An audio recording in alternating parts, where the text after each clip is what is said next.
Hello, and welcome to Hope for Felons podcast, where we discuss felons and everything in between. Your host for this show is Douglas Van Vliet. Welcome to the show, ladies and gentlemen.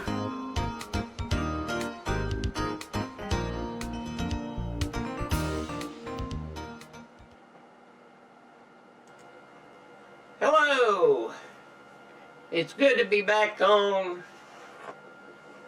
today, as we have been very, very busy, and I apologize that we're late getting a video out here, but I did want to take a little time today and explain a little bit about friends and family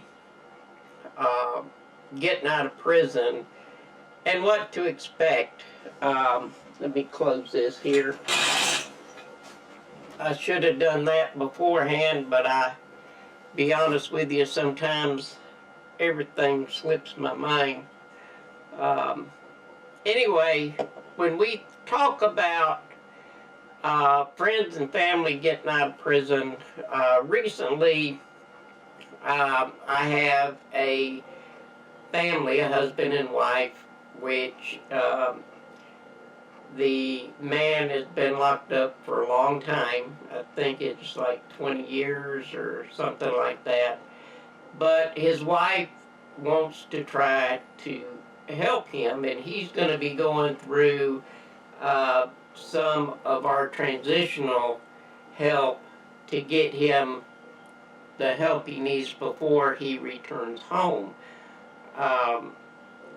And I do think that's a good idea, because the transition a lot of times from home from prison directly to home can be devastating with some people. Some people going home, it's okay. So it all depends on the person's situation. Now, me, on the other hand, I think by going to a halfway house is a great idea. And then from the halfway house, then going home to your permanent address. But like I said, it depends on the person. And because recently I had this family that was like, look, we won't help and make the transition, easy. And I was like, okay, I respect that. If that's what they want to do, I respect it. And so that's one thing I want to talk about, is what to expect. When a person's been locked up for a long period of time, you don't want to rush them, and sometimes, going straight home, getting into an intimate relationship can cause problems. It really can, Some stuff that could be in the back of the offender's mind is, I wonder what she's been doing all this time while I've been gone, and actually get mad. So I've seen a lot of different things that has transpired, and one thing that we want to do is, if we gradually get back in on the scene and be able to come together as one, but do it slow, then I think that is a great idea to do. Now, one of the things that I tell people all the time, that when a person is released from prison back into the community, and they're used to a routine, so they're used to doing stuff every single day. They're used to doing stuff at a certain time, certain place. They're used to doing that all the time. And then when you are not doing that no longer, then it's a different situation. Um, and I tell people that ask me, well, what do I need to expect? And I'm like, some people recover quickly. Some recover right when they get out of prison. They start recovering from that and they start living a normal life. Now, some people that does not happen. Some people, it takes them a lot of time to get to where they need to be. And I'm saying that to say this, that to make sure that you expect that if a person is, say, going through a hard transition, then they may have issues just crossing the street, going from one side of the street to the other. So I think you have to take in a lot of those considerations that, it can be devastating to some people. Not everybody. Everybody takes it different. But, by all means, if you say, Doug, I believe that I really need that time to transition, then by all means, we can try to find him or her a place to go when they get out of prison to do that transfer and to, make all that come together so it's easier for you and him to be able to get intimate again and to be there with each other and live together again like you used to do. So I know that I probably sound like a broken record here because you may say, well, do you think I need to do it?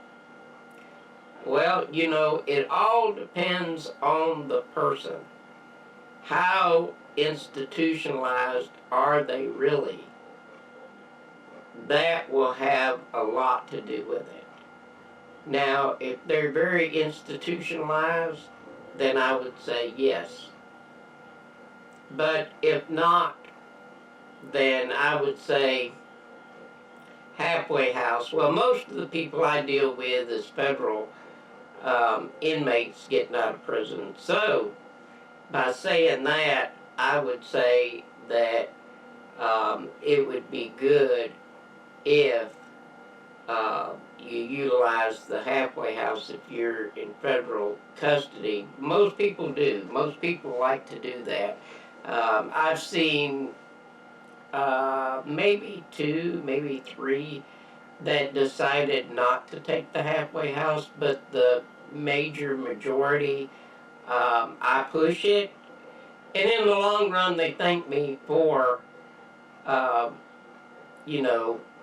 that being able to go to the halfway house, and they've helped them get a job, they've helped them get established, and I know I've had one that done really good. Bill has done very good. He been on our show a few times, long time ago, and I'd like to have him back since he's done well for himself. He's had a good job. He's now bought him a house. He's doing very good.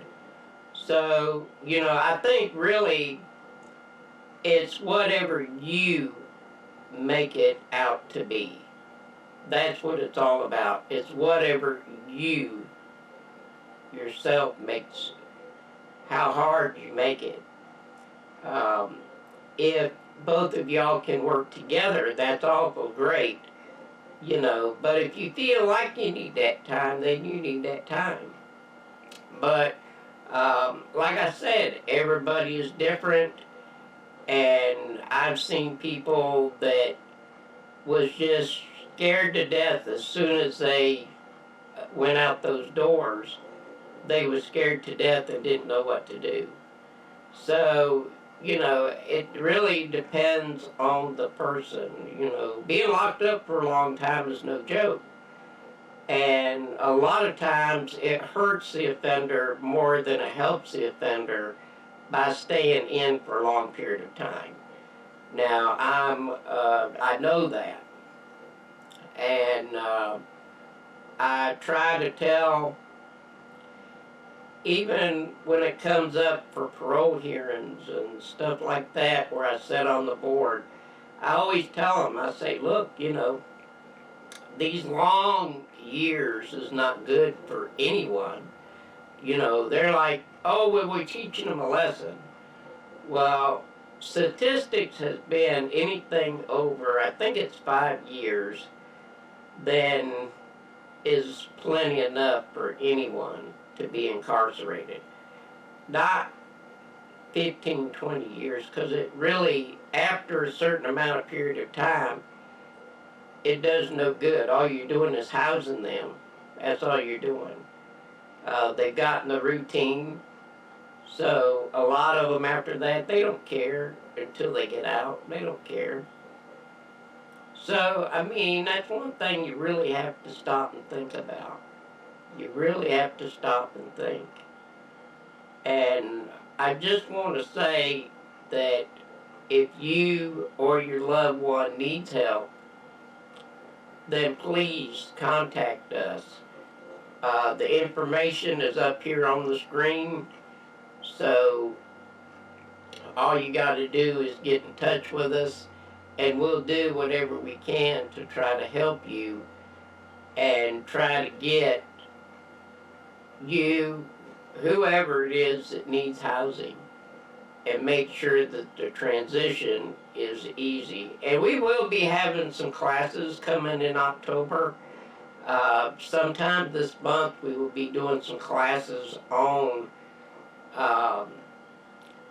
what to expect, and basically give you some pointers on what to do with family and friends, because family, it's can be rough. Even like mother and father and their son or daughter goes to prison, then they come back home and they don't know what to expect.